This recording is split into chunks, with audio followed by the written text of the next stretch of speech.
સમગ્ર મોરબી જિલ્લાના તમામ મારા ભાઈઓ બહેનોને આજે કાર્યક્રમ માટે એક હું આમંત્રણ આપું છું.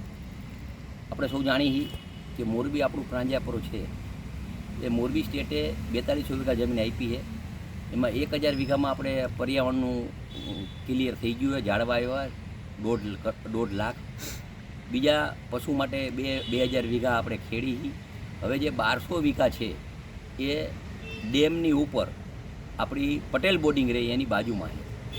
એનું આખું એક ડેવલપમેન્ટ કરી કે ભવિષ્યમાં અહીંથી ક્લબ હાઉસ જેવું કે ભવિષ્યમાં અહીંથી બધા જાય ફરે હરે રમવાનું, છોકરાઓને રહેવાનું અને સારી રીતે એવું પર્યાવરણનું થાય. 1200 વીઘા જમીન છે. એ જમીનને સારી રીતે ડેવલપમેન્ટ કરવાના છે. અને આજે આ રાજ્યના મંત્રીશ્રી, પર્યાવરણ મંત્રી માનનીય અમારા મિત્ર મુળુભાઈ, બધા તમામ સંસદ સભ્યો, ધારાસભ્યો, તમામ ઉદ્યોગપતિ એક જ હારે 5000 ઝાડવા 5000 માણસો વાવવાના. એ કાર્યક્રમ જોવા આવો. લગભગ સૌરાષ્ટ્રમાં કે ગુજરાતમાં પહેલો એવો કાર્યક્રમ થાય કે એક હારે 5000 ખાડા હોય, 5000 માણસો ઊભા હોય, પોતે ઝાડવા વાવે. અને અહીંયા 1200 વીઘામાં ઘણું બધું ડેવલપમેન્ટ થવાનું હોય, ખૂબ જ સારી રીતે થવાનું હોય. અને તમારો સહકાર છે, તમે ખૂબ પાંજરાપોળને સહકાર આપશો. અને આના માટે કોઈ પણ દાન અત્યારે આજે લેવાનું નથી, કોઈને વૃક્ષોના પૈસા દેવાના નથી, કોઈ પાસે આજે નહીં. અને પછી જ્યારે વરા પછી આપણને જરૂર પડશે અને સારું ડેવલપમેન્ટ કરવા માટે ક્લબ હાઉસ જેવું બનાવશે ત્યારે એના સભ્ય બનશે.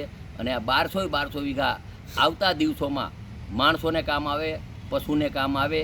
અને આપણા પાસે અત્યારે પશુ 5800 પશુ છે, એની બધી વ્યવસ્થા છે. એટલે કોઈ આજે દાન માટે તમને નથી બોલાવ્યા, કોઈ ઝાડવાના પૈસા માટે નથી બોલાવ્યા. એટલે મારી નમ્ર વિનંતી છે કે આજે વધારે વધારે માણસો આવે અને એકવાર આ સ્થળ જોવા આવે. આ સ્થળ જમીન એવી છે કે હજી ગામને ખબર નથી. આ 4200 વીઘા જમીન જે છે એમાં સારામાં સારી આ 1200 વીઘા જમીન છે ડેમની બાજુમાં. એ ડેમની બાજુમાં ક્લબ હાઉસ થાય, પશુની વ્યવસ્થા થાય અને બધી જાતના ઝાડવા વાવવાના.